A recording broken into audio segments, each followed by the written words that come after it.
Hey everybody, happy Friday and welcome to the Fanatic Forum.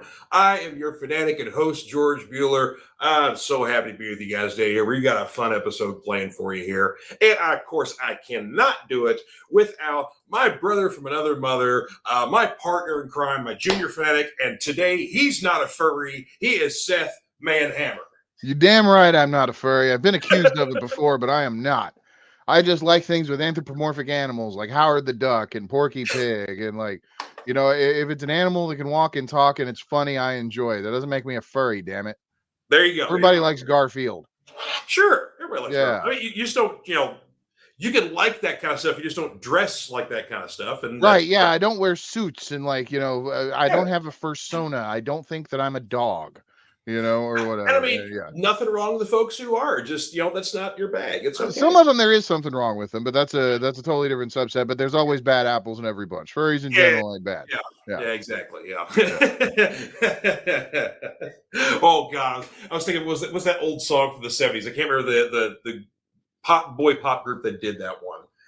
It wasn't the Osmonds or whatever else, but it was like another group of brothers or something like that did one Bad Apples. Oh, sorry, my '70s kitsch alarm just went off there. So right on. Hey, Marianne, good evening to you. Hello. How you doing, dear? Good to see you. Oh, so tonight's subject, we are diving into our favorite horror movies within the last 10 years because we're getting a narrow period here. We kind of went a little off kilter here. We didn't necessarily go for the popular ones right now, like your Get Outs or The Witch or what's the one you don't like that we were talking about last night? Hereditary. Yeah, Hereditary. Stuff like that. Yeah. So, what is going on, Kay? Good to see you, dear. Hello. Hi. All the way. That's always how. Every time it's spelled like that, that's how I always hear it in my head. It's like hi. Well, Kay's coming to us from the West Coast, so good to see you out there. Yeah, that's right. Well, welcome to the show. Yeah, I know Hereditary was supposed to be the start of this new neo horror movement that's got really popular in the past. What was it like since about 2015? I want to say Get Out was the start of that, but I really liked Get Out. Get Out or The Witch, one of those two. Yeah, but then where it's like horror started to be really kind of smart and better for its own good, and then you've got a big honking turd like Hereditary that comes out. And everybody loves it, and I think it's just I think it's got the Argento problem where people want to say that they like it, even though they don't like it because everybody else likes it, and it makes other people think they feel better about themselves for liking it, if that makes sense. Because Midsommar, I hated Hereditary so much I did not even bother with Midsommar or whatever it was. I like Midsommar. It's Midsommar is kind of like the 21st century Wicker Man. And I'm talking the OG one, not the Nicolas Cage. Right. Yeah. Yes, I like in Florence Pugh, man. I mean, come on, I love me some Florence Pugh. So yeah. Hereditary, I like basically. There's a lot of supposed shock factor to it, and a lot of the shock factor impresses me. And a lot of heads getting lopped off in that movie too. And the head lopping off was probably the best scene in the movie. Excuse me one second, Moxley, settle down. I don't know. I let him back in, and it's like I think he snorted crack while he was outside. But yeah, he's been wired for sound all night or ever since then. But no, one of the things with Hereditary that really bothered me is that the mother's got her weird hobby of making like the miniatures and everything.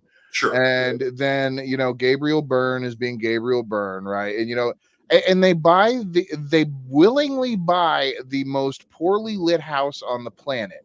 Like I swear that they've gone to this house when they were buying it, and they looked at it and there was a cloud over the top of it, and it was a perfectly sunny day, I'm sure. This is how I imagine it, right? And then it's like, and they're like, you know what? We want to be depressed and miserable for the rest of our lives. This is the house for us.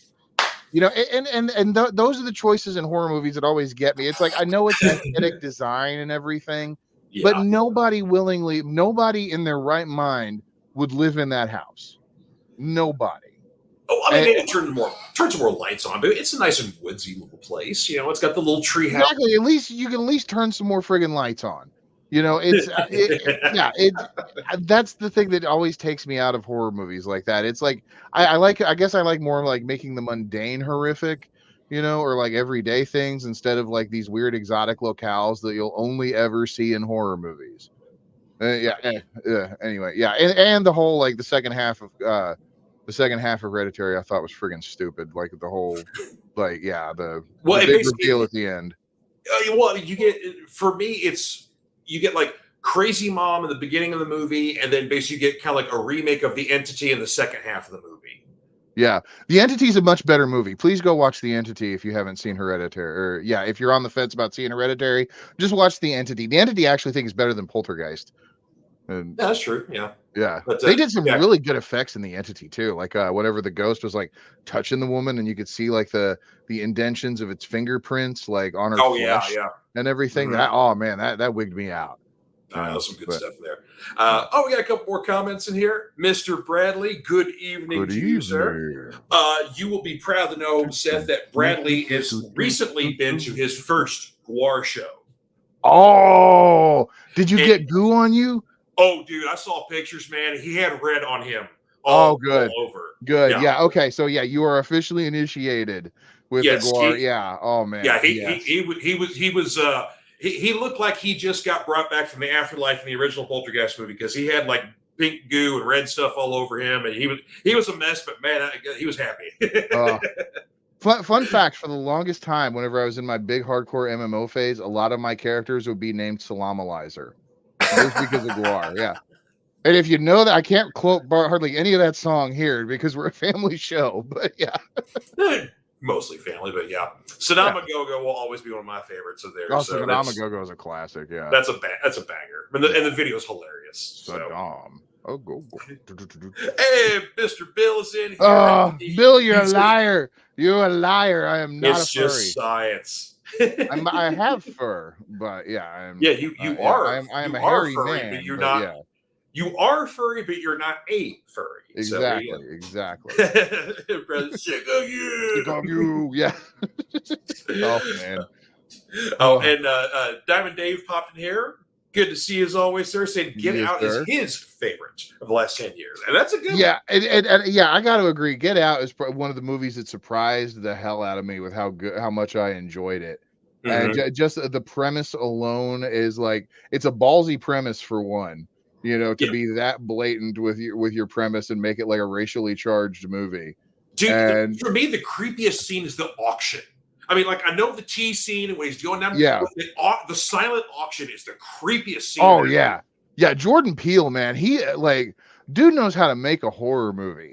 And I say that, and I've seen Get Out, and I've seen what was the newest one? Us?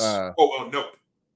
Nope. Yeah. Nope. I hadn't seen Us. I need to watch Us. Us is good. Us is my favorite of his. Oh wow. Okay. Yeah, I'll definitely check it out then because I really liked Nope. That that was like some stuff, especially like the stuff with the monkey, and it was like yeah. Just that whole allegory of that and everything. Yeah. I wasn't so hot on Peele's Twilight Zone series. There was like some episodes that hit a little better than others, but overall I thought it was kind of I never got into that one, so I have no opinion of that one. Case says for Get Out, the tea scene was a good contrast to the auction scene. Yes, it was. Yes. Yeah. Because basically both are like, that's a very quiet movie. There's a lot of sinister goings on in that movie, but we're screaming on the inside with that movie. Yeah. We've gotten this show backwards now. Have you noticed that? Like we have. And honestly, we're going to flip format here. I'm switching things up, baby. Man. Okay. All right. So instead of starting with our comic book reviews, we're going to end with the comic book reviews, and we're going to go with our main subject right about now. That works. So let's see here. Do you want to go first with your first film, or do you want me, or we could? How do you want to do this? You want to trade? Let's go back and forth. I don't mind going first. That's cool. Yes, sir. Cool. We'll see here. Starting with your first film, because you picked two, and then you have an honorable mention. Yes, and I have the same as well here. So your first film, 2015's Deathgasm. Yeah, and this movie is special to me because number one, it's it's that movie it's that New Zealand movie that comes out once every 10 years. Like New Zealand's got this horror track record. Like every 10 years they pump out a banger horror movie, and then you don't hear anything from any of them, for like that weird 10-year period. Like it started with I mean, obviously Peter Jackson, did it with Brain Dead. And then what was it after that? The movie with the goats, the zombie goats that Dead Alive? No, it wasn't. It wasn't Dead Alive. I mean, Dead Alive was another one too. Well, I mean, you had Bad Taste first, then Meet the Feebles, then Brain Dead, then which Brain was Dead. which was Dead Alive. Yeah. Yeah. Then after that, Peter Jackson came to America, and that was when he did the Frighteners. So that the Frighteners. Yeah. The Frighteners is an awesome movie too. But anyway, back to the New Zealand horror stuff. Oh yeah, What We Do in the Shadows is another great New Zealand horror movie. Hysterical, by the way. Deathgasm is also a horror comedy too, but it's about these two metalhead friends that inadvertently start the apocalypse, and there is it's horribly irreverent. It's got a lot of Evil Dead 2 DNA going on in it. There's one point where there is a fight with adult sex toys that is completely that is completely sensical to the plot, believe it or not. It does make sense, yes. Yeah, and then my absolute favorite scene is, of course, like you've got the conflict between the two best friends and the girl, right? They're both going after, typical movie conflict. And so like one of the friends splits off for a while, but then of course when he comes back in the final hour to help out when the day is gone, he comes back in corpse paint, right? Heavy metal corpse paint, which is just white and black, black around the eyes and everything. And so the girl stops and she's like, "Wait a minute. So like before you came back here, you painted your face." And he's like, well, yeah, and she's like, how long did that take? Like 15, 20 minutes? Like, we could have used you earlier. And he's like, it's war paint. You can't go into battle without war paint. He was absolutely right. I appreciated the entrance. I also appreciated her calling him out on it. It's a great like irreverent zombie comedy, or it's not quite a zombie movie as they're all demons, monsters, and everything. But but it's it's a hoot. And if you can catch it on Shudder with the Joe Bob Briggs commentary too, it's fantastic. Yeah, it's just that little extra cherry on top. What season of was it like season 2 or 3? They do. I can look it up real quick. I'm wanting to say the early ones. Yeah, it was. Tommy's in here. What's up, Tommy? What's up, Tommy? How you doing? So what do we have here? Banter about red corn syrup? Oh yeah. yes, absolutely. And yes, I do know the Dick Smith formula for fake blood, and it's more brown than red. So right. Yeah. Looks like Deathgasm was in the 2019 season. Season 1, episode 5. Okay. Okay. Wow. Yeah. And if you can for whatever reason you can find the movie itself, if they don't have it paired together, the Shudder does have just the Joe Bob bits, so you can watch his commentary without the movie, obviously, but you can still watch the movie and enjoy it that way. If I seem to remember, I think it is still available on Shudder, because I was going through Joe Bob seasons the other day because I was watching, going back to watch some other stuff there, because I finished up the Screamathon, the 6-year anniversary show. So I finished that one up. So now basically I'm waiting for new Joe Bob like everybody else in the world. Yeah, he's got a special. I think it comes out next week. It's the Friday the 13th double feature. Yeah. Yep. And he's also got some other Halloween ones coming up too. Also, speaking of which, the Starlight Drive-In in Shelbyville, Indiana. I think it's not this weekend, but next weekend. Joe Bob, Darcy's going to be there. They're doing Sorority Babes and the Slime Ball, Bolorama. Friggin' Brink Stevens is going to be there. Is that where the Jamboree is? Yeah, it's in Shelbyville, Indiana, the Starlight Drive-In. Yeah, my buddy Jay told me about this one here. Thank you, Jay Sorrells. Yeah. Wow. Oh man. Oh, okay. No, it's not the Jamboree. The Jamboree is this weekend. Oh, so yeah. Okay. But no, the Starlight Drive-In. Yeah, no, that's a different thing. But that is awesome. No, that is so cool. I didn't know. Yeah. Oh man. I just found out about that. I was like, oh. Do we need to cancel all plans and make a trip to this? I'm sitting here thinking, it's like, man, we got the AEW show, but man, like, we got Joe Bob. Right. Yeah. We'll have to discuss this. We'll have to discuss this after the show. Decisions. Oh, Yeah. Bradley's comment for Deathgasm is metal and horror movies the best combination since peanut butter and chocolate. Absolutely. Amen, Oh man. brother. Yes. It's an absolute subgenre of heavy metal horror movies. Yeah. We've got Trick or Treat, we've got Black Roses, we've got was it like heavy metal horror or heavy? There's like six. There's so many of them. Most of them are in the 80s, but then now Yeah, we're do we seeing like, count D. Snyder's Strangeland? Do we count that one? well, I mean, it's made by a metal person, starring a metal person, and it does have heavy metal music in it. So technically, yes. Okay, I mean, it's not great, but it technically does fall in the that category. movie has a weird positive following, though. Like, I thought it was an average movie. It's okay, but there's people that love it. Now, man, going off subject for a little bit though. Have you seen Glenn Danzig's 2 horror films? No. Oh man. Okay. So, when did this happen? oh, dude, like the first one is one called Verotica. It was based off of his comic book line, right? A lot of the stories out of that, And I had remember reading that like there was some trouble getting it released for a while, but it did finally come out, and you can find it online. Like people have actually compared it, like it's like Tommy Wiseau The Room level, but horror, right? Now, and now that's one thing. Now, and this to me, I feel Veronica is the better movie than the second film that he did, Death Rider in the House of Vampires, that's starring Devon Sawa and Julian Sands. That's the guy from Warlock, right? Yeah, that was his last film before he died, Julian Sands. No. And now, and oh man, so Death Rider in the House of Vampires, this movie, for whatever reason, like there's no primary audio track. Everything is so like there's no background noise hardly at all. There's barely any music. The dialogue's almost inaudible. There's long shots of nothing. There's like, oh man, this thing is a business. It's one of those movies that cannot be compared to Tommy Wiseau's The Room, because instead of being awfully funny, it's just awfully boring. Danzig manages to make a gothic western with boobies boring.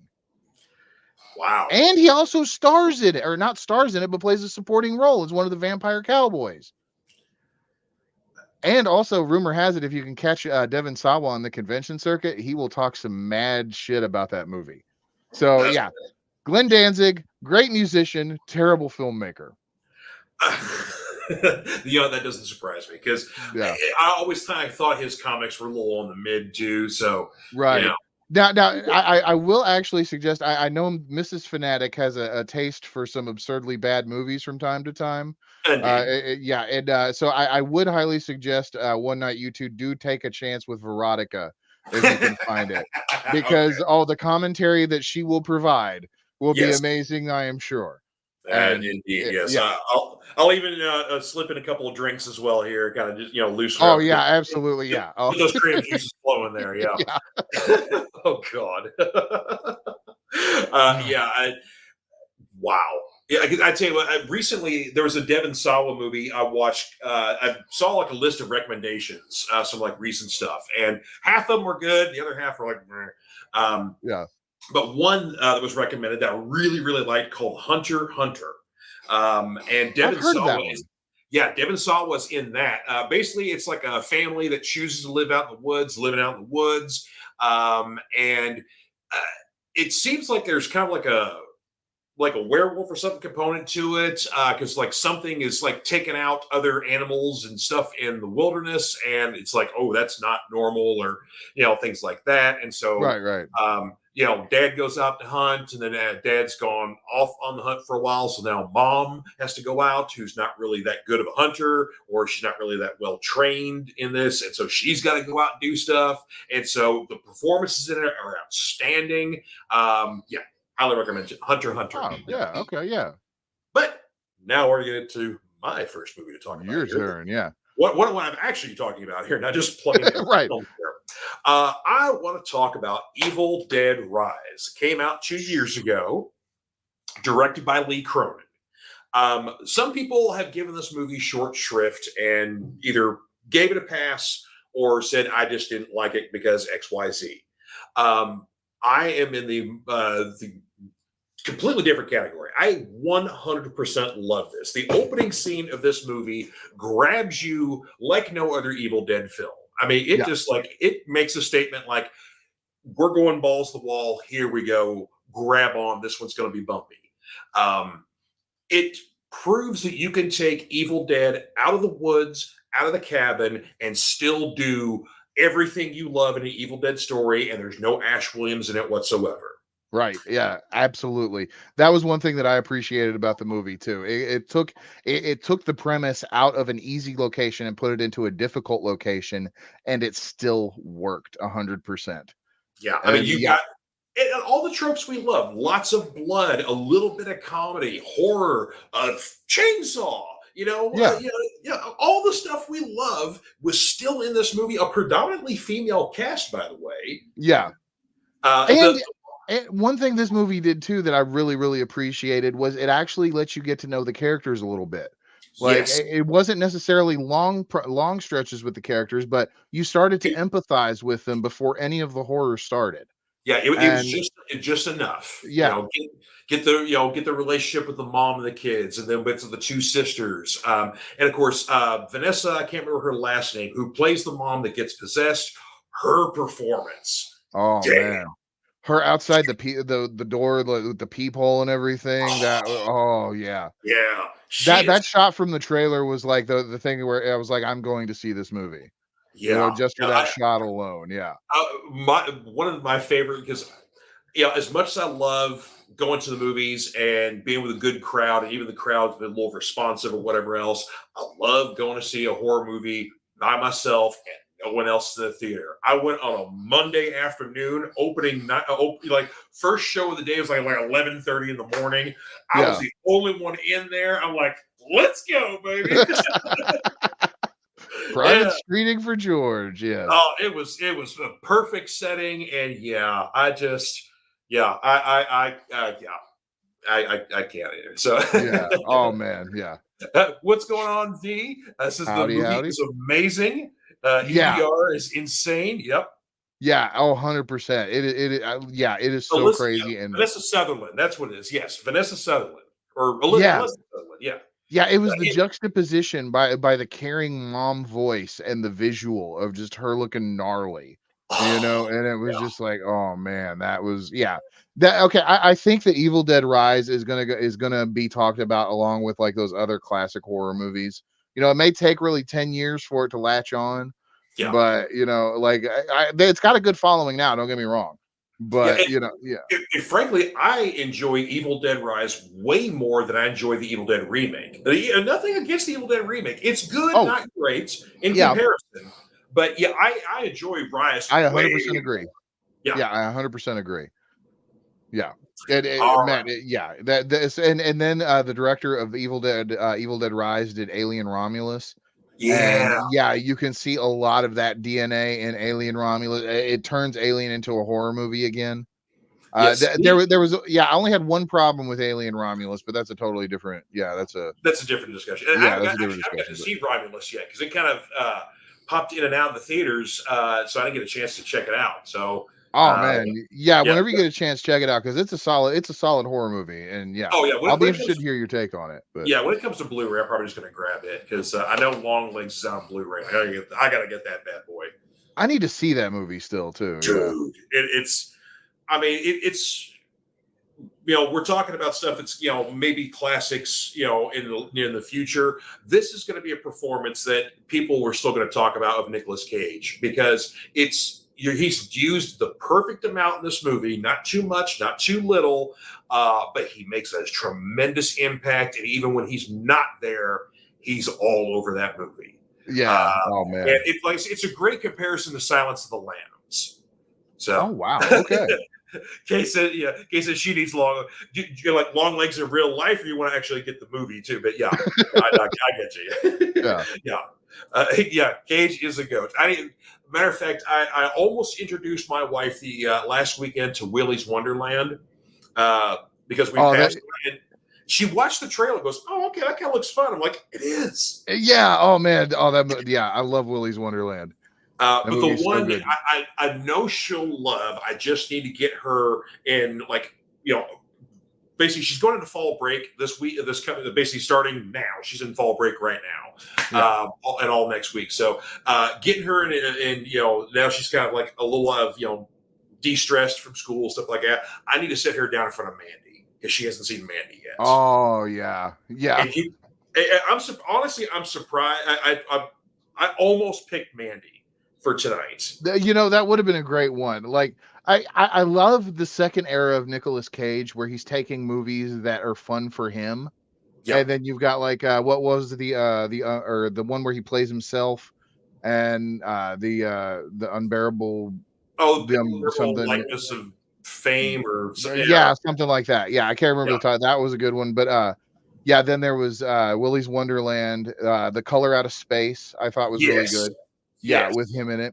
I'm an old school 8mm fan too. Talking about horror movies, like that movie is a damn that one is like Silence of the Lambs level for me. Like as far as like realistic grounded horror, early Joaquin Phoenix movie. Danzig actually shows up as like the weird dude that the killer worships. Yeah. There's a couple other Cage, but there's one I can't remember the name of it, but it's kind of like settle down, buddy. Like something of the Wasteland or something like that, or Prisoners of the Ghostland. Prisoners of the Ghostland. Yeah, that's a good one because that's more of like a shoot 'em up kind of thing. That's not a horror movie.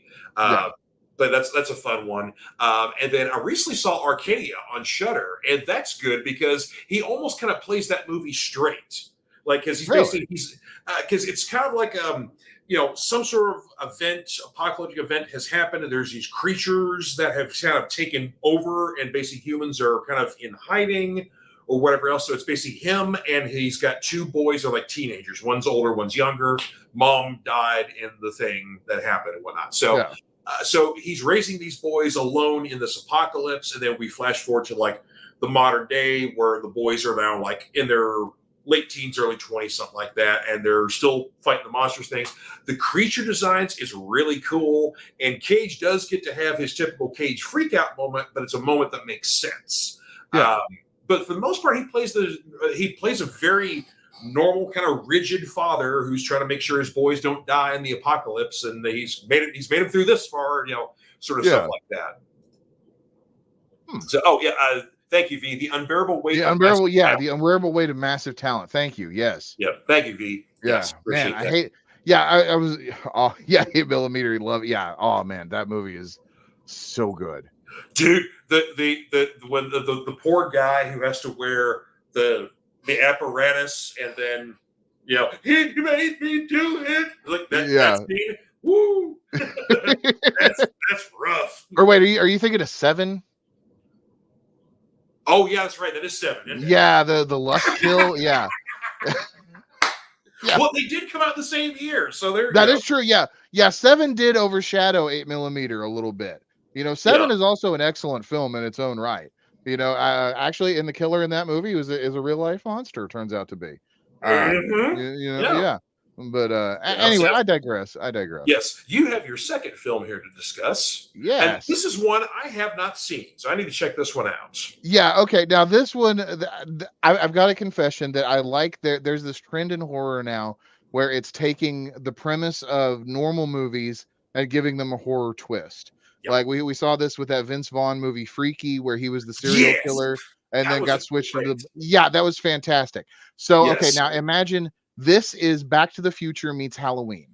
And so this girl is a high school student in 2023 or whatever year the movie comes out in. Like I can't remember if it's 2022 or 2023. Yeah, it's 23. Yeah. Okay. Yeah. But she gets knocked back in time to like 1986 or whatever. Right, the day before these horrible murders are about to happen with the serial killer that's never been caught.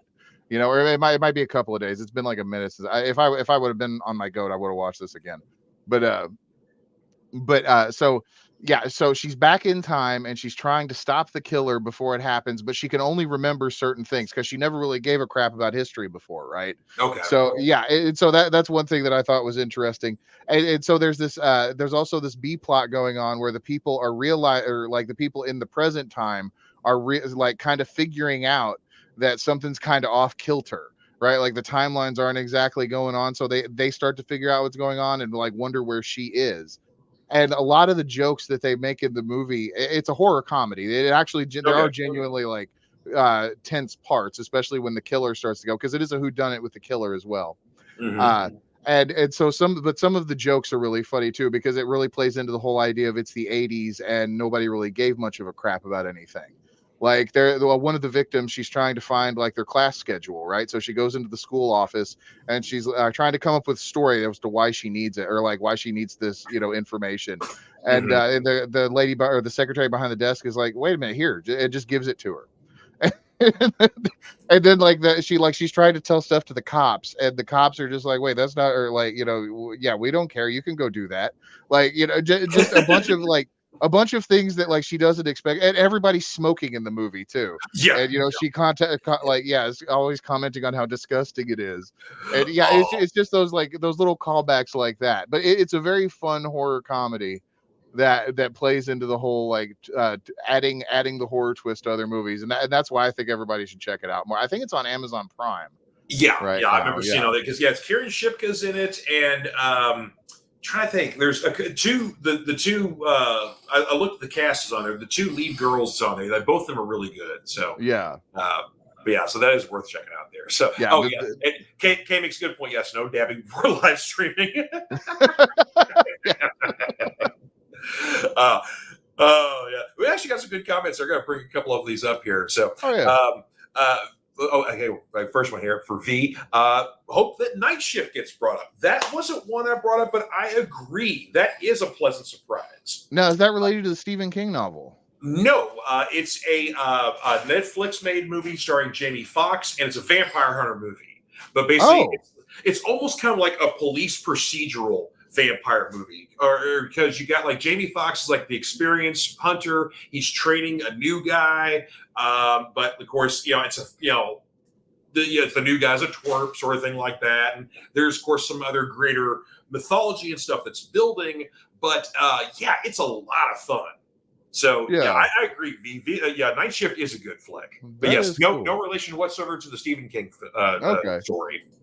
Speaking of Stephen King movies, though, Salem's Lot did hit Max a day or so ago, if I remember correctly. I need to watch that. I really wanted to see that.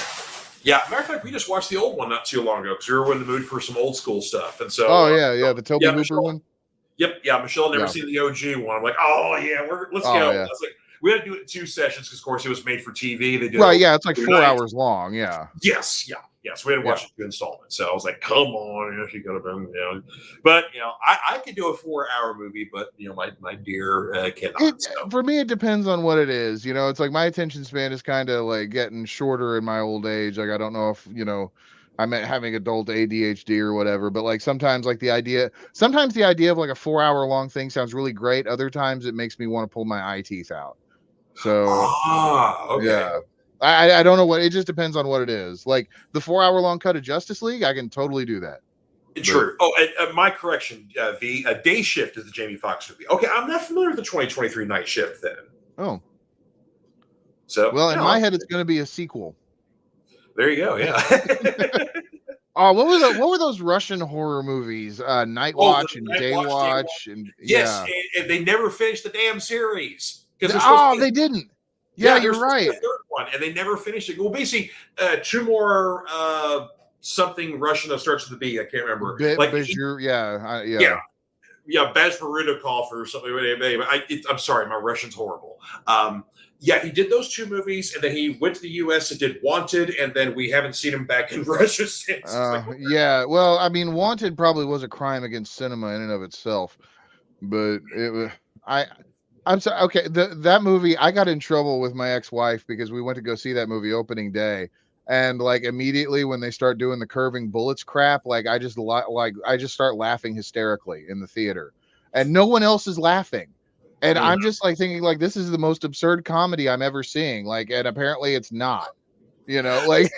Well, see, the thing is, it was okay, but I read the comic first, and so if you compare one to the other, it's not as good because basically the assassins all kind of have almost like superhero kind of personas, and they are in costumes and stuff like that.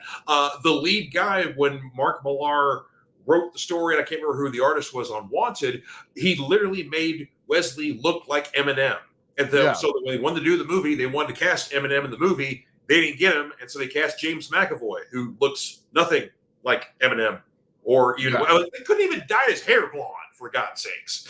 So once the movie is, we don't start getting into good Mark Millar movies until we get to the first Kingsman movie. Yeah, I'll agree with that. I'll agree with that. Yeah. So, but actually, fun fact though, Terrifier, man, I'm not into the Terrifier stuff. It's something I can say I've seen. I've seen All Hallows Eve. I've seen the first two Terrifiers. I kind of wish I didn't see the second Terrifier because of the infamous scene that everybody talks about in the movie. We're literally pouring salt on the wound. The reports for Terrifier 3 is that basically people are leaving within the first 10 minutes because the opening scene is very intense. People are getting sick. And so I guess, here's the thing about it.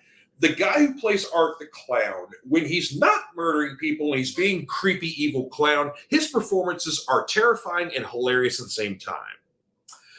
The lead actress who's in the second one and reprises her role in the third one, I liked her. So there's some moments I like in the movie, but it's just kind of like everybody's running from the creepy clown, and that's really what the story is, and he's going to murderize you in horrific ways. So it's like, there's no story here. Yeah. It's just murder. Yeah, see, that's the way I felt like with the first. I never saw the second one, and I'm not going to bother with the third one. This just wasn't my cup of tea. It felt like, you know how everybody had that visceral reaction against Hostel when it came out? Because that was what really kind of kicked off the torture porn thing. Right. And that's kind of what I feel like the Terrifier is. But I feel like, in a weird way, I feel like Hostel was almost a better movie, though. At least with how they were framing it. Hostel had a story and a plot. Yeah. Terrifier is literally just, let's get to the next kill scene. There is some plot going on, but we don't really care too much about it. Let's just get the next murder scene. And it's literally like, let's see how much we can top each other. So, I'm like I said, I can say I've got my badge of honor saying I can see, I've seen those. I've seen all three of the Human Centipede films once, but actually, I'm going to be honest. I've never seen a Human Centipede film. The first one's actually not bad. Yeah, I have seen the South Park episode parodying the Human Centipede. Yeah, honestly, the South Park episode is better. Yeah. And a movie that's kind of in the same vein, Overtime Shift. Overtime Shift. And then we could have the Christmas special, Holiday Shift. Yes, there you go. Oh, Happy Death Day. Yeah, that's another one that it takes like the Groundhog Day premise and adds the horror twist. Yeah, I loved Happy Death Day. Yes, I have not got to see Megan yet. I keep hearing it's like we know the premise is stupid, but it's like there's a lot of comedy in it, and it's like if you don't take this movie seriously, Megan's worth seeing. So I'm like, okay. Yeah, I've heard a lot of positive about Megan too. Megan is also one of those weird LGBTQ crossover horror movies. Yes. That is really embraced by that. And I say weird as in it weirds me out that anything horror related gets adapted by other cultures. It's not that I'm saying that LGBTQ is weird having these tastes. No. But I come from that era where it's like the stuff I like nobody else likes outside of that bubble. So whenever it gets appropriated, it's always strange to me. But I'm wanting to see Megan just to see what that kind of deal was, because the same thing happened with the Babadook. It's a huge LGBTQ movie for the dumbest reason possible. My heart was singing what was Pride of 2020 or 2021 or something like that. It was fairly recently when the Babadook has been appropriated by LGBT culture, and I love it. Yeah. Do you know the reason why that it was appropriated? Well, basically, it's just an interpretation. I think it was somebody wrote a thesis that interpreted the Babadook as a film for coming out of the closet and dealing with your identity issues, stuff like that. I'm not saying that didn't happen, but no, the main reason was because when Netflix had the Babadook, it was listed under gay or LGBTQ films, and it was just it was only there for 2 weeks, and then so Netflix just miscategorized it, and that was it. Yeah. but it just what I love is like seeing like people like signs out in the streets or pride parades and stuff like that, and like the rainbows there and all the kind of happy things and love and Yeah. stuff like that, and then like there's like a And then Babadook. there's the Babadook. It's like if you take the Babadook out of context and put him on a banner of rainbow and colors, like he kind of looks like he's having a good time. He kind of looks like he's living his best life. It's like yeah. It's like that. Who's the Hat Man that people say that like if they take too much Benadryl, they see him when they had those super weird hallucinations. I'm not saying do not take a lot of Benadryl to have this happen because apparently it's a very bum trip. But like you can hallucinate and you'll see this guy in a black hat and he'll like hang out with you and be creepy. But yeah.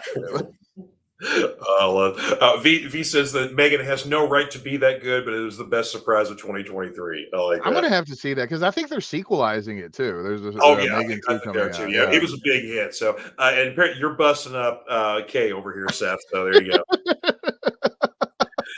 All right. My next movie, basically, we're going to bring the party down a little bit here because this one ain't funny, but this has definitely got a whole lot of WTF scenes in here. But this one does not need to be slept on whatsoever. You can find this currently on Shudder, When Evil Lurks. This is directed by Argentinian filmmaker Damien Rugna. He previously did a movie called Terrified, and that actually is worth checking out. Again, another Argentinian made film. Very talented filmmaker, does a lot with little sort of thing like that. He started making this movie and then basically ran out of money. And since basically Shudder supported his first film, he's like, hey, I'm trying to finish this movie here. And so basically he showed them what he had so far and showed them the script like, oh yeah, we're throwing you lots of money for this. So they funded the rest of the film, and then now basically When Evil Lurks has a streaming home, for showing this here. This is basically a demon possession movie, in the easiest way to describe this one. But it's a whole new world and a whole new set of rules because they basically call, I think they call them like the Fallen or so. Basically, whoever somebody gets possessed, but once you are possessed, you basically look like the guy who was Gluttony in Seven. You are fat, gross, disgusting, oozing pus, and just gnarly, nasty looking. So you're not Linda Blair and raising beds and stuff like that. You're just like, you're nasty and whatever else. But the mere presence and the mere fact that you are possessed, that evil will spread out amongst your family, eventually your neighbors, and whatever else. So it just kind of like just keeps radiating evil, and the radius gets larger and larger. Yeah, wow. So there's a specific way that you have to dispose of these, possessed people. And so there's special hunters, or I forget what they call them, like contractors or whatever else. Well, at the beginning of the movie, this dude gets killed. So, oh, damn. We're at that part. So our protagonists are two brothers, which both guys, great actors, especially the older brother, man. He's like, the guy has like a cigarette permanently in his mouth or in his fingers the whole time. The movie's got a good beard. Jim's like, he just looks like when you think of an Argentinian man, like you think of that guy. So anyway, picture them as like the Winchester brothers from Supernatural, but they screw everything up and they don't know any of the rules. Oh, okay. So, wow. Yeah.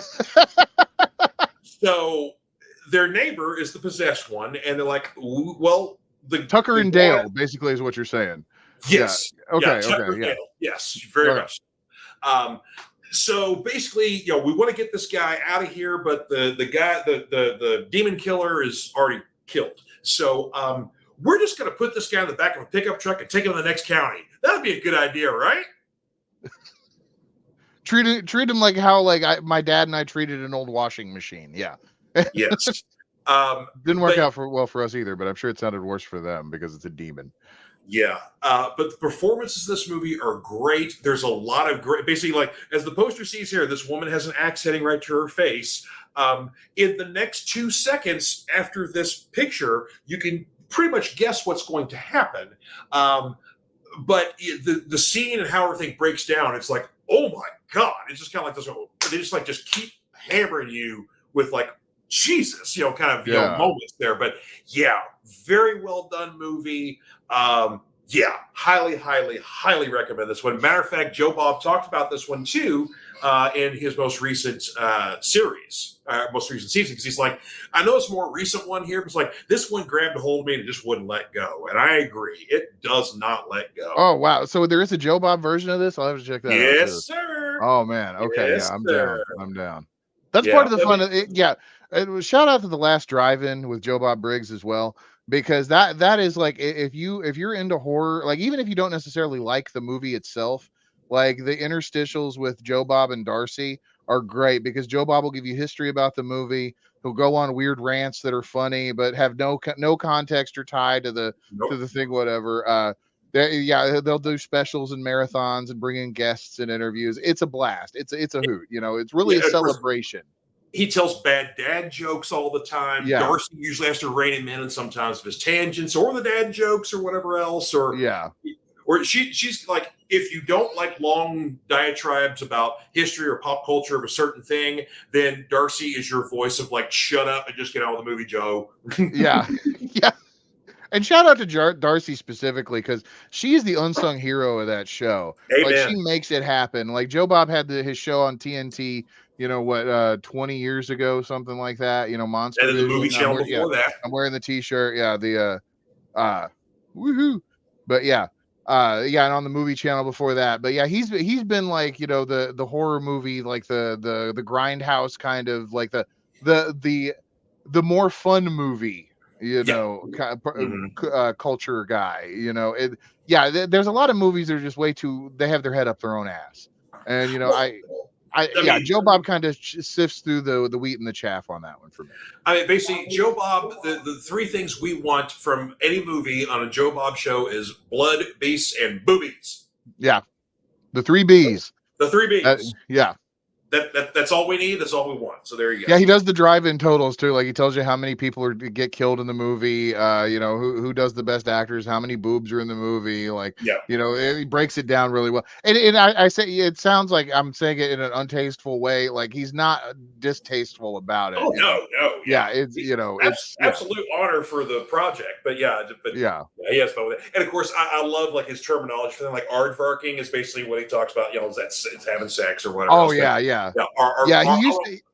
I don't know where aardvarking came from, but he used to. That came from his newspaper column. I've got a couple of his books. Right. That's right. Yeah. Yes. So he used to be the film critic for a newspaper in Texas, and so he couldn't use swear words. So he would just add them with use different adjectives to describe it.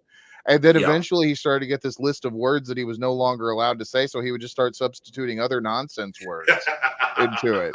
Yeah. Oh, these books, I'll let you read them sometime. These books are great because a lot of them have the old interview or the old reviews and everything. And it's cool to see what he thought about, stuff like Halloween 2 at the time, and yeah.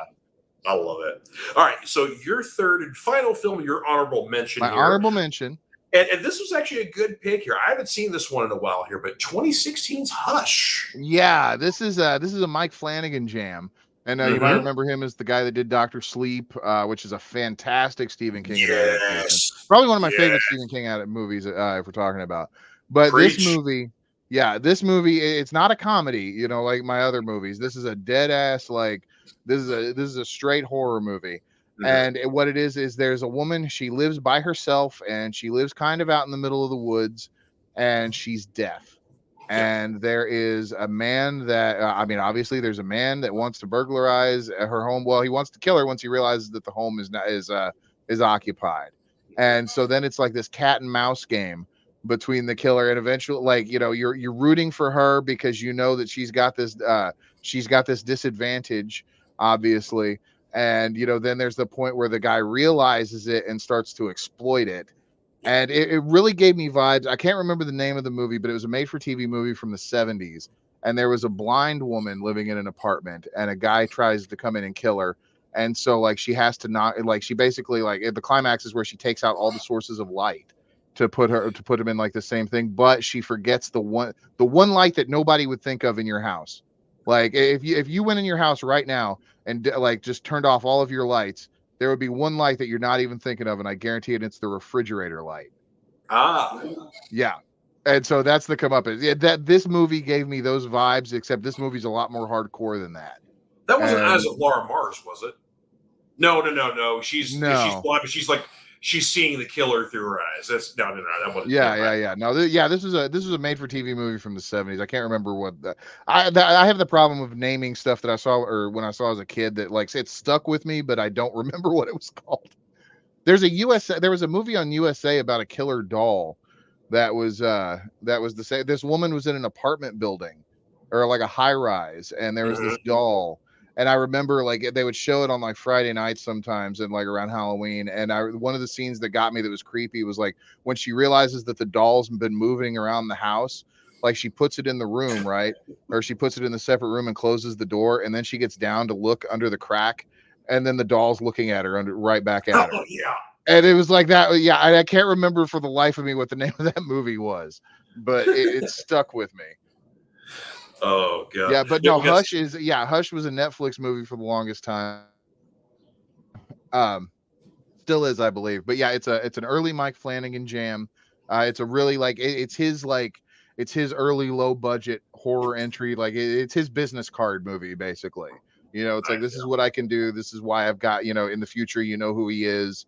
And that kind of definitely check it out. It is a much more serious movie than my other two picks, but it's worth a lot for sure. All right, yeah, I agree. Being an early Mike Flanagan before he kind of gets long in the tooth with the House on Haunted Hill thing for Netflix and the Bly Manor and all that kind of stuff. So yeah, I like Mike Flanagan. He's a little more reined in and less verbose. Yeah, because I can dig that.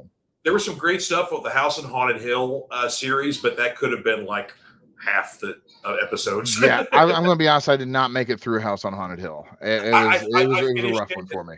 The last episode is good because everything is very cyclical. So everything kind of does go full circle.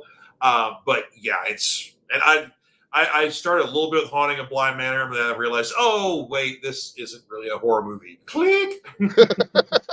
Yeah, fair. All right, so my last movie, and basically we're going back a little bit here to 2016, but one I've praised about this before. I think I even talked about it in a previous episode. I want to talk about The Void. Yeah. This is basically Stephen Katansky and Jeremy, I can't remember the dude's, the other guy's name. Jeremy Gillespie, yeah. Okay. So this is basically a great tribute to John Carpenter. Exactly. Yeah. Because this is like In the Mouth of Madness, Assault on Precinct 13, and Halloween 2. Like all in the same movie.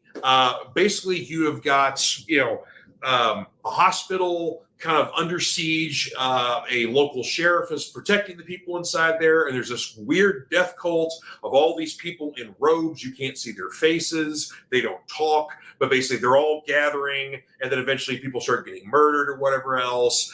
You've got a crazy doctor who's trying to basically unlock the next, dimension and become powerful and mate with tentacled monsters and stuff like that. Very Lovecraftian. But it's practical effects. It's it's a very quick film. Like it wastes no time whatsoever. So yeah, if you love your old school John Carpenter flicks and you miss him and you haven't seen The Void, yeah, absolutely. I would compare it to Prince of Darkness. Yes. Yeah, very, very heavy Prince of Darkness vibes. And Prince of Darkness is one of my favorite Carpenter movies, just because the atmosphere is like no other in that movie. It's so creepy. But The Void is right up there with it. Yeah, The Void surprised me with how good it was, and especially with the pure cosmic dread is the perfect tagline for this thing, just because it's like, eldritch horror. If you're into eldritch horror and abominations, this is your jam. They don't do many movies well like this unless your name's Stuart Gordon, and even he don't hit the mark all the time, but this one does. Yeah, 100%. So and that's kind of what's just fun about this movie. It's like it's all the best of Carpenter kind of rolled into one here. So but I absolutely love this one here. V said that I know it's not a movie, but Flanagan did kill it with Fall of the House of Usher. I have not seen Fall of the House of Usher. I haven't either. I noticed that was one of his Netflix series, so okay, I'm gonna check that one out. Yeah, and yes, the poster does scream Carpenter at Oh yeah, 100%. So absolutely. Down to the soundtrack, it screams yes, it's Carpenter. Yeah, very synth electronic heavy and soundtrack. like Yes, yeah, heavy. yeah. Yeah. Once again, yeah. So, all right. So that is our movie discussion here. Briefly, we're going to go through our comic book, at least my comic book picks here. So you need to start getting some comic book picks yourself too, or whatever else you want to share. But I got a couple of picks from last week that I want to talk about here. One I was a little worried about, but thoroughly enjoyed. This is the first issue. Let me see. There you go. Issue 1 of Batman: The Long Halloween, The Last Halloween. So we talked about the preview of this, I think maybe on the last episode. Right, here. Yeah, I remember that because I was questioning how Tim Sale was doing this, when he's passed away. Yes. But you explained to me that is a great cover of his, by the way.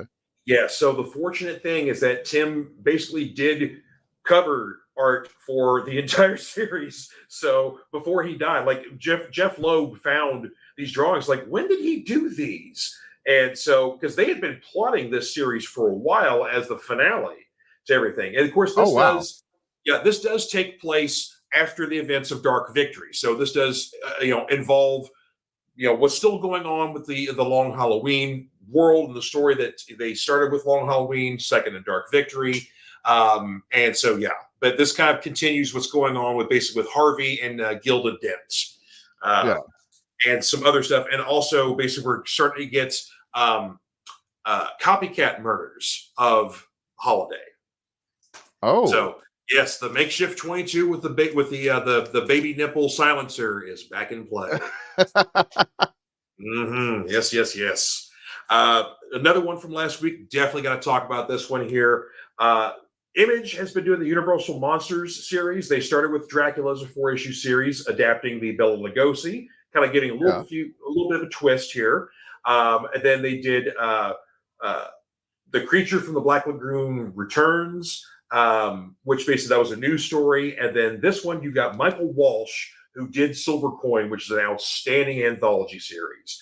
But he's doing Frankenstein. It is based on the James Whale, but it does take a couple of twists because we're basically, our protagonist in this story is not necessarily like the townspeople or the constable or anything like that. It's the son of one of the people that Frankenstein takes a body part from, namely the brain. So, wow. Yeah. So he's kind of our protagonist, and he's like a little kid. So we're not talking like an adult or anything like that. But Walsh does both the art and the story, and I absolutely love it right now. It's just, its second issue's out right now, so we're still basically waiting on the third and fourth. So we're halfway through the series, but it's so good. But they do take they do take some twists and turns from the 1930s Frankenstein. So so it's not quite a retelling like the Dracula one was. So it's got some differences to it. Okay. A couple of DC to talk about here from this week here. We've got DC Horror is back, and so they're going to have an anthology series that's going to come out doing some one-shots from time to time, or they'll do some miniseries. And this current miniseries, the Creature Commandos are back. And fun fact, this is written by actor David Desmalkin, star of Late Night with the Devil and, Polka Dot Man and all kinds of stuff. Really? Yes. Okay. So he's been doing a couple of series for Dark Horse. Also, he's got the new Knights versus Samurai series over on Image Comics as well. I've read some of his stuff before, and it's good, but not great. This is great. He's got a winner with this one. Great setup to a first issue here with kind of rebuilding the team and kind of this new premise with the Creature Commandos. And there's a great twist at the end of kind of who's really behind the mission here. And it's not who you would think. So, lots and lots of fun. Jesus Hervas does the main interior art. So, I recommend that one. Highly check on that one out. So I think it's going to be like a 6-issue miniseries. So I don't know if it's going to coincide with the Creature Commandos animated series that's coming up pretty soon. But so either way, Last DC to talk about here. This should make any old school DC fan's heart sing. This is the all-in special. Basically, we have the final issue of Absolute Power. So that ended the big event series that's going on right now. What happens in there basically is you get powers returned to some DC heroes. Other powers are returned to different people. So there's some people that have their abilities back after them being removed by Amanda Waller and her team. Some people have new powers that they didn't have before, and some people who didn't have powers previously now have powers. So there's a lot of new things going on there. What the Trinity and the rest of the old school Justice League kind of realizes that they made a mistake by disbanding. They didn't make a mistake by promoting the Titans to the Premier League and saying, you guys take the reins. They have no problem with that. But it's like, the world is too big, the dangers are too big for us to be sitting on the sidelines. We need to get back together and do this. So the band is back together again. Not only has the Justice League reformed, this is now basically leading us into the Justice League Unlimited series that's going to start coming out next month. Basically, membership is wide open. There's a lot of new people, a lot of people who've kind of always wanted to be part of the Justice League that finally get their opportunity. Booster Gold fans, Seth, I'm talking to you. You're going to love this issue. I mean, I see him there. I've got questions though. Like, okay, so who's the Green Lantern back there? Which one is he? That's John. That's John Stewart. Oh, okay. So I just he's kind of in the back there, so I couldn't tell. Which Flash is it? Is it Barry or Wally? Currently, that is Wally, because after the events of Absolute Power 4, Barry is depowered. Oh, okay. So, as a Wally fan, that makes me happy. Wally was my Flash. Yeah, I feel like I know the pain that Kyle Rayner fans had once Hal came back, being a Wally fan. But yeah, it was rough. And you said something before we really got going that this was going to be kind of like going back to like the DC that we all know and love. Yeah, like, well, of course, we've got the old logo is back, and that's basically right. It's going to be back for everything DC. The thing that kind of makes this special, of course, this gives you an introduction to kind of like, here's what's going to be kind of going on in the proper DC universe. But then it's a flip book, and so you flip it over and read the back half of it, and you get an introduction to this new Absolute universe. So here's the thing. Everybody's kind of assuming the Absolute universe is going to be like DC's version of the Ultimate universe, where they could do different things with continuity, maybe make it a little more harder edged, whatever else. There is connectivity between the two, and the connectivity is Darkseid.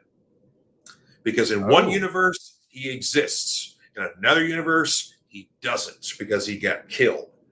But in the universe he exists with, he bonded with another entity that's parcel and paramount to the DC universe. Want to guess what that entity is? Oh, think big godly DC entities. Say the Wrath of God, perhaps. I'm drawing a total blank on this one. Darkseid's bonded with the Spectre. Oh, geez. Yeah. Oh, wow. Oh, so that's not only is Darkseid the embodiment of death, he is death now. So when he pops up in this book, the Justice League, like our guys there, they're like, oh God. Why is he in a cloak and wearing the Spectre? Why is he wearing the Spectre's gear? What was going? Yeah, it's bad. Also, maybe Darkseid has corrupted the Legion of Superheroes. Well, of course, that's I've got the stories of that like on the shelf back here. Like, I remember the Great Darkness. They were always afraid of the Great Darkness there. Yeah. So what if he actually did it? Yeah. Oh man. Yeah. Okay. So all right. So my interest is piqued.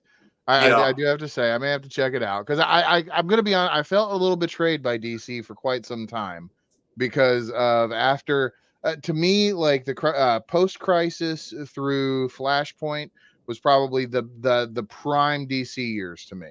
That, Yep. when everything happened, like the continuity was there, like the stories were slapping, like I was invested in all the characters. And when they hit that reset button and did, the new 52 and everything, I felt let down with that. Like the Yep. rebirth thing didn't hit right.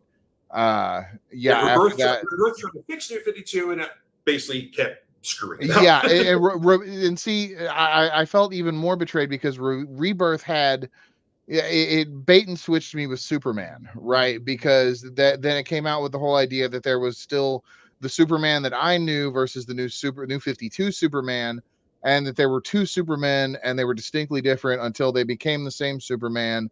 And it was just like, oh wow, this is okay, never mind this. And then the button stuff with Doomsday Clock, and I Mm-hmm. hated Doomsday Clock. I thought that was Mm-hmm. hot garbage. We're I trying to sequelize the Watchmen in the DC universe. It did not work to me.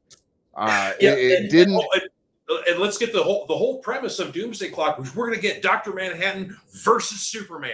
Yeah, It happened in the last issue, which was 3 months past due, and that's basically after the last 6 issues were already past due.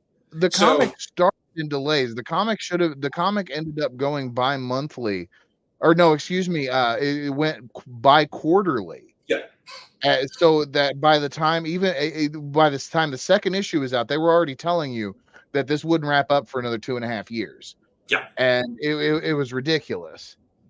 And yeah, It's just it was, the premise was awful. Like the whole idea of like the Superman paradox, they never touch on that. It was supposed to be combining that with the DC universe. They never touch it outside that comic ever again. It was obviously distinctly a different universe. yeah. You lost me when Rorschach and Ozymandias time hop in the Owl ship into Gotham City.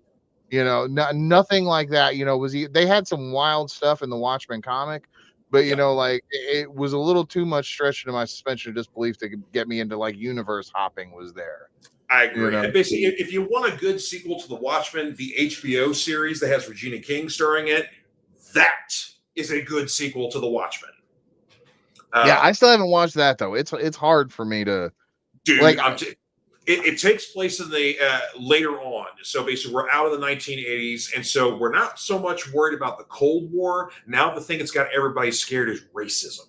But it's at a time where basically, like, the Robert Redford became president and basically gave black people across the United States reparations. So basically, like, white people are the minority now in this Watchmen universe, and so you're kind of getting the rise of kind of a anti, everything else kind of racism starting to build and be the thing of there. Of course, you still have some play from what happened previously. And fun fact too, they don't take the movie ending, they take the book ending. Right, yeah. So basically, there's still squid attacks that keep happening, that keep reminding everybody that this thing happened. Yeah. And I will be honest though, I loved the movie. I thought the movie was like, I've heard it described as the Blade Runner of comic book movies, and I that's kind of how I feel about it. I feel like people give Zack Snyder a lot of crap because like I do. I do personally. Yeah, for every bit that Alan Moore was deconstructing the superhero genre, I think that Zack Snyder was deconstructing the superhero genre in film and the action genre, and people just didn't get it. Because it's obviously he's not, immune to the source material. He knows what it is. He can adapt it. We saw that with 300. We saw that with Dawn of the Dead. Zack Snyder could make a movie. It's just because he actually, like, I feel like he tries to tackle more complex themes than people are expecting it. Yeah. I want to play which Robin is it? Kay wants to play which. Yeah. So basically, Damian is in play, but also Tim Drake is also in play as Robin as well. Yeah. So basically, not Damian's a fan of Damian as a Robin either. I don't like Damian. I love Damian. He is such a little shit, but he's also, he can back it up. But he's still such a little shit. Yeah. So I love to hate him. The Batman and Robin comic where it was Damian and Dick Grayson whenever he was Batman, the Grant Morrison run. That was a fun comic. I will say that was the only time I liked Damian, but that was the only time that I felt like anybody tried to bother to humanize Damian to where like he could actually look up to Dick like an older brother as opposed to like being with Bruce as a dad. But he still gave him a lot of crap because, like, well, why are you trying to be dad? Dad's dead. Yeah. Stuff like. So And Fee says, good old Doomsday Clock. Shudder. Yeah. Yeah, that's a bad. Yeah, we're talking about horror stuff. Doomsday Clock was horrific. Yes, and for all the wrong reasons. Yeah. Well, I have a trio here of some indie books. There's definitely some fun stuff here. So let me embiggen myself here. Absolutely. All right. From Oni Press here, we've got The Skin Police here. Jordan Thomas is this new series here. This is basically like down and dirty Blade Runner. Because in the future, there is a fertility crisis. People can't have kids. So basically, they start cloning, basically taking their own genetic material and making babies with that.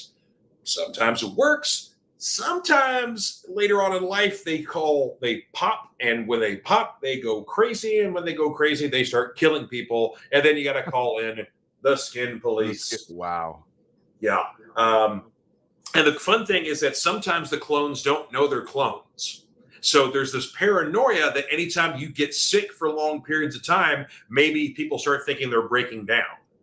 And so sometimes you get some false positives.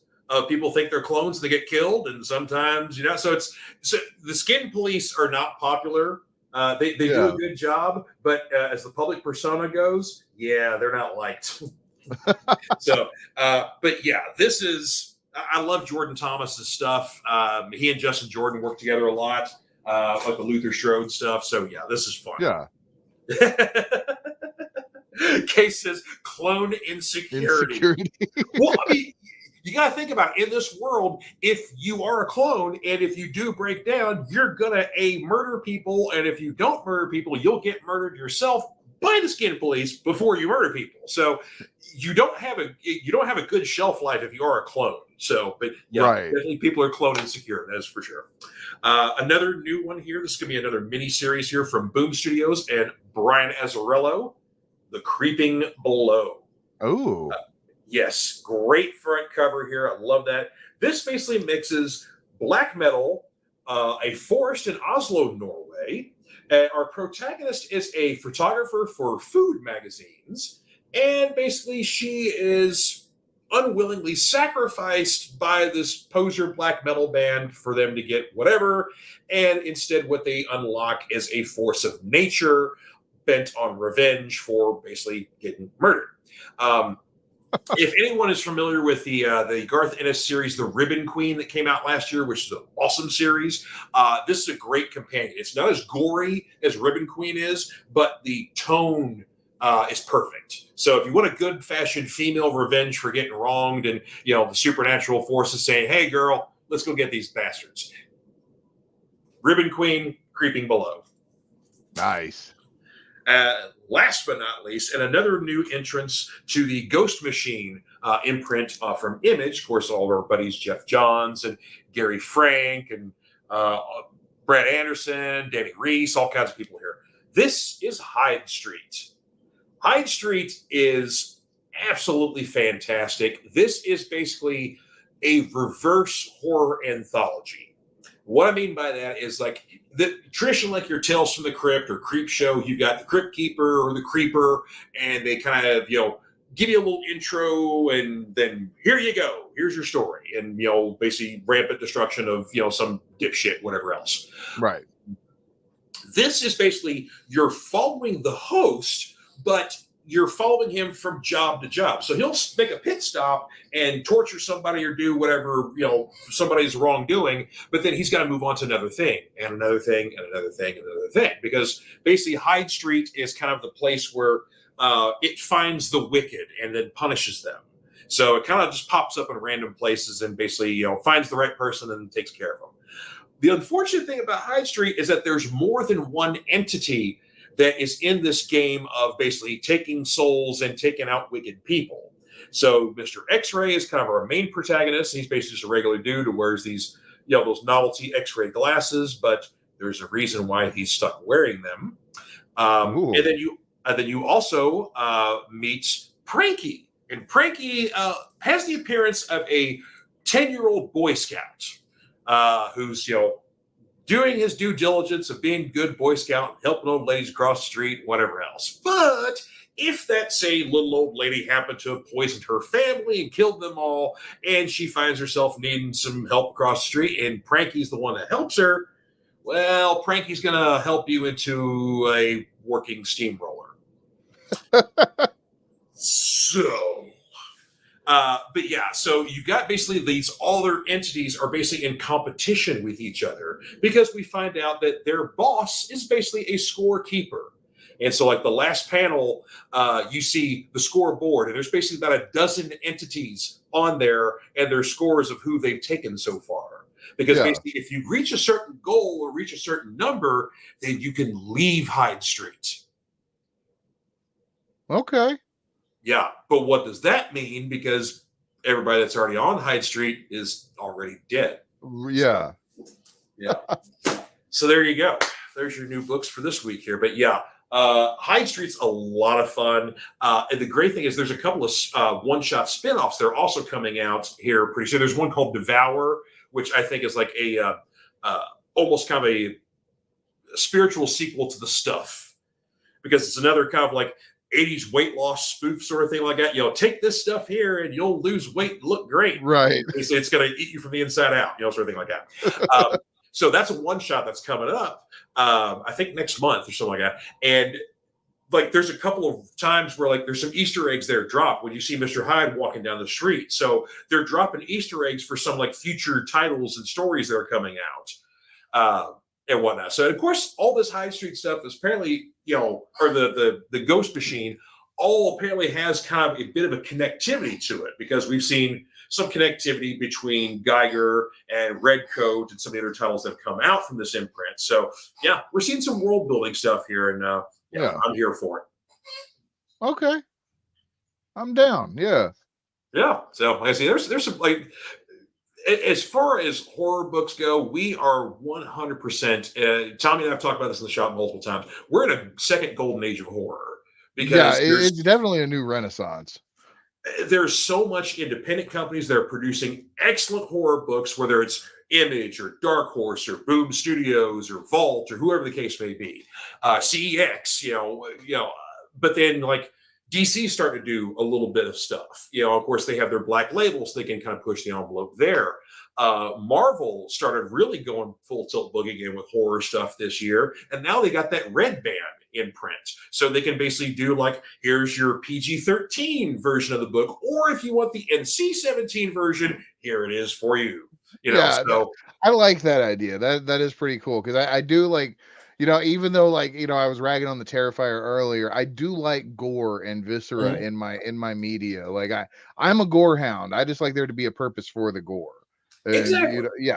That's my thing. Like I'm all about some like give me some good bleeding. At the end of the story, I want Conan the Barbarian to be covered in monster blood. And Yep. And that's a philosophy that I can just adapt to just about any other media that I like. Maybe not necessarily a comedy film. Doesn't have to end like that, but Well, I mean, like it works great for like Dracula Dead and Loving It. Oh yeah, something like that, absolutely. Yeah. My favorite joke is basically they're taking when they kill Lucy Harker, and basically like Van Helsing is completely drenched, Jonathan is completely drenched in blood, just gore and viscera, and Van Helsing doesn't have a drop on him. And so he makes of course, Mel Brooks is playing Van Helsing, by the way. Yeah. And so he goes, so I think it's like Stephen, the dude from Wings and also do the voice for Superman. It's that guy. Yeah, I know who you're talking about, but I can't. Yes, yeah. Stephen such and such. I can't remember his last name. But anyway, he goes to Van Helsing. He's like, what? He's like, how is it that I'm drenched in viscera and whatever else? And you have not a drop on you. And he's like, oh, it's all about location. Yeah.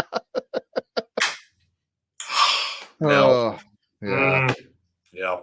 Love me some. I actually was talking about one of my whatnot streams a couple days ago. It's like I grew up on a very, very heavy diet of Mel Brooks and like Carl Reiner, and just basically I was a white kid in the suburbs loving me some Jewish comedians. Right. And then when Seinfeld came on in the 90s, I'm like, that guy, yes, please.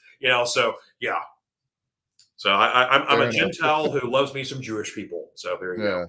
I'm not the biggest Seinfeld fan in the world. I never thought the show was that funny, but Oh yeah, yeah, it's one of my go-tos. Basically, it's yeah, like, you know, when Michelle and I are watching stuff, like our go-tos is, you know, like Office, Parks and Rec, and Golden Girls. You know, that's shows we can both enjoy together. right. Occasionally, she'll tolerate some It's Always Sunny, but she wears out before I do because I can sit there and watch Sunny all day. Oh yeah, Same goes with Seinfeld. I can watch Seinfeld all day. yeah. So For some reason, like as weird as it sounds, like the shows like that for me or Friends, like I can do that with. yeah, Even though like, I'm not the biggest Friends fan in the world, like it's just a comfortable show, you know. you and Michelle, yeah, that's one of her Yeah, jams. yeah, and Married with Children.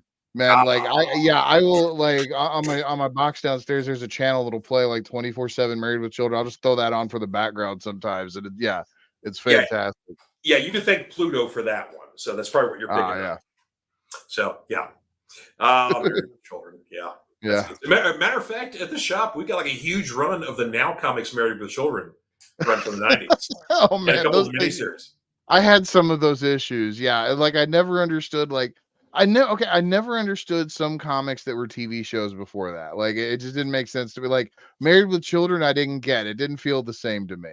Yeah, love and marriage, love and. Everybody knows a Frank Sinatra song. Oh yeah, yeah, Yeah. yeah. Yeah, that's. I love torturing people at work at lunchtime too by playing clips of Married with Children. Like YouTube will have the compilations of scenes. And, you know, it's like Al Bundy's like best fat woman stories from the shoe store. And you know, and it's like, oh man, it's like some of those, like, you know, they just make people at the lunchroom like this was on TV. And it's like, yeah, and it was funny too. We all laughed. Well, I mean, the thing is, like, rock stars guest starred on this show. Wrestlers get King Yeah. Kong Bundy is all over King Kong Bundy. Yeah. Oh yeah. He was all over it. Anthrax did that episode where they were snowed in. Yep. Yeah. Oh man. Yeah. My Married with Children was a hip show that knew exactly what it was. Yeah. It knew exactly what its audience was. And yeah, loved Super it. progressive for its time too, because of how it treated like LGBTQ issues and everything. They would make jokes, but it was always like, you know, that like Peggy had the gay cousin that, you know, and like they would do things like when they had a sing-along and then just the girls and he started singing too and nobody bats an eye. And then there was like the episode where like Al's football team gets back together and his quarterback's trans. And then like they're all like, well, they're kind of weirded out about it, but you know, it's like she's still the quarterback. So you know, like she's still part of the team. Yeah, You know, exactly. like, yeah. Yeah. Oh, the episode where Al saves the gay marriage. Like, Yep. because like, yeah, Peggy goes out dancing and finds the guy's partner, and then the other dude comes over and like gets mad at Al and cooks him dinner. Yeah. Yeah. Oh. Al's never had dinner cooked in his own house before. Yeah. Unless Yeah. it's toaster leavings. Yeah. Oh, yeah. Toaster leavings. Yeah. We could go on and on about this. Oh stuff. yeah, absolutely. Yeah, we're gonna the hours 3 through 5 are gonna be our love of old sitcoms. Yeah, let's talk 90s sitcoms here. Yeah. All right. Well, I think we've talked long enough for the folks out there. So in YouTube and Facebook land there. So Yes. always a pleasure, my brother. And thank you, folks, dude, for the comments. yeah, This it was is a fun blast night. talking movies and comics. I love this. This is my jam for Friday nights when we do it. I dig it. Absolutely. Yeah. And of course, we love when you guys chime in and be part of the conversation. You throw out your jokes, your comments, you know, questions. Oh yeah. Whatever. I love that. Yeah, we're just a bunch of geeks hanging out, and that's what the Fanatic Forum's all about. So you guys come in, make your comments, make your questions, make suggestions, whatever the case may be. We love hearing from you. We love making you part of the show here. So yeah, because we appreciate every last one of you. So absolutely. Anyway, on the way out here, we got to give some love to our friends of Comic Books for Kids. Of course, upcoming in January, we've got the Multiverse fundraiser, which I need to get kind of working on that because I want to try to invite a special guest for our segments. Because, it is expected that the Fanatic Forum will be participating within the fundraiser. We just basically do our normal episode, but we make a lot of plugs for whoever the charity sponsor is, which I believe, again, this year it's Comic Books for Kids. And then basically, you know, we toss instead of ending the show normally, we just toss to the next segment there. And so sometimes we get some celebrity guests from time to time. So it's a special little thing we like doing. And honoring a certain charity. And just last year, Comic Books for Kids, we were able to raise a good deal of money for them. The people that run the place are just, they're awesome. They do the good work, and they try to make, a kid who's in the hospital dealing with some terrible disease or cancer or whatever kind of crap, try to make their day a little better and just just put a smile on their face, make things easier. And so and they do it with comic books, they do it with toys, stuffed animals, whatever the case may be. So they're good people, and they need our support. So so we're going to talk about that in the coming months here. So I gotta get some plans going for who our special guest might be for that one. So I have some ideas, but I'm going to try to dig into my contacts here and see what I can find. Okay. Yeah. But anywho, so brother, you have yourself a good one, and I guess I'll be texting you tomorrow night for Bad Blood. Yeah. Well, it starts at 6, I believe. It does, yes. I'll still be at the shop when it starts up. Okay, yeah, I was gonna say, yeah. Yeah. So I'll watch like the first hour of the shop, and then basically I'll probably get me a burrito of Poppies, and then go home and watch the rest of it. So you'll still be hearing from me throughout the evening. All right, yeah. We got our typical crew coming over too, but you're not gonna make it for this one. But So but there's always next week. Yeah. Yes, because next week's Wrestle Dream, isn't it? So yeah. So that'll be a 5-hour extravaganza. Oh yeah, as always with AEW. All right, we're gonna get out of here, folks. So you all have yourselves a wonderful weekend, and we will see you all next time on the Fanatic Forum. TTFN. Comic Books for Kids provides comic books to kids in hospitals and cancer centers across the U.S. It's a place where we can all work together to make sure every child has a comic book. 100% of all proceeds go towards the kids. It's about making a difference, and while they're in the hospital, allowing them to fly like a superhero, battle dragons, or rescue teddy bears. We are in every state in the country and now support over 160 hospitals. Every month, we add more. Visit cb4k.org.